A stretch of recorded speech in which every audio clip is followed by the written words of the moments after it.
On February 1st, 1943, a formation of B-17 bombers from the 414th Squadron, 97th Bombardment Group, lifted off from Biskra, Algeria.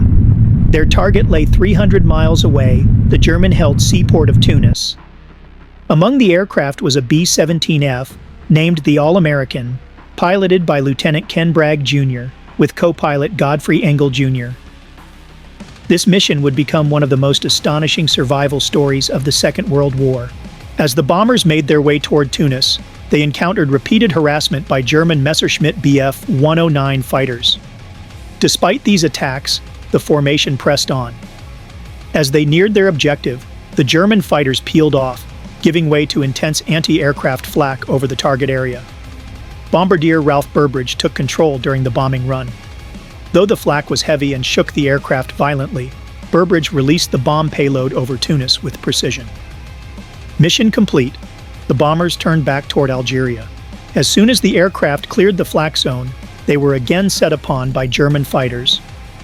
These persistent attackers made repeated passes, inflicting heavy damage. Eventually, the enemy fighters reached the limit of their operational range and retreated. Just as the crews began to relax, assuming the danger had passed, a lookout spotted two more Bf 109s, both flown by highly experienced German pilots. One of the fighters targeted the lead plane. The All-American's gunners opened fire, hitting the aircraft critically. The damaged fighter spiraled downward, crashing into the desert below.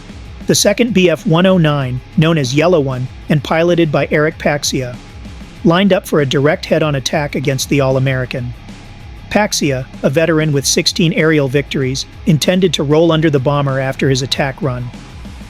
But the All-American's nose gunner had other plans. A fierce exchange of gunfire followed. Despite the All-American taking multiple hits, the determined crew held their ground, filling Yellow One with gunfire. As Paxia attempted to pull away, his aircraft, likely disabled by the B-17's guns or by injury, veered off course and slammed into the All-American midair. The impact was catastrophic. A deafening explosion rocked the bomber as twisted metal and debris filled the fuselage. Despite Lieutenant Bragg's struggle to control the plane, the B-17 remained airborne. When the crew regained their bearings, they were shocked to discover that the rear of the fuselage had been nearly severed from the rest of the aircraft. The tail section was hanging by just two small sections of the airframe. Miraculously, every crew member was still alive. Only one engine on the left side remained fully operational. The rudder was compromised, and the vertical stabilizer looked ready to fall off. The fuselage was so damaged that debris from the Bf 109 had lodged inside. Lieutenant Bragg recalled opening the radio compartment door and seeing a torn mass of metal wires dangling sheets of metal flapping as the air rushed through the wreckage. Part of the Bf 109's wing was embedded in the tail, which now hung by a thread. Tail Gunner Sergeant Sam Sarpelis wisely decided to leave his exposed position, crawling along the remaining spars into the main fuselage. He brought with him 4 gun brushes, his parachute, and Bragg's jacket.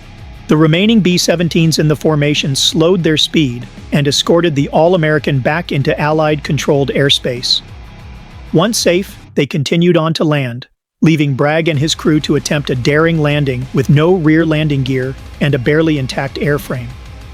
Amazingly, the All-American held together long enough to land safely at Biskra. The crew exited the plane with only minor injuries. The bomber, torn nearly in half, had not only survived the flight, but was later repaired and returned to service. It flew until the end of the war and was ultimately scrapped after victory in Europe. A photograph taken by Lieutenant Charles Cutforth from a nearby bomber, the Flying Flit gun, captured the All-American in flight with its fuselage nearly torn in two. The image became an enduring symbol of resilience, courage, and the indomitable spirit of World War II air crews.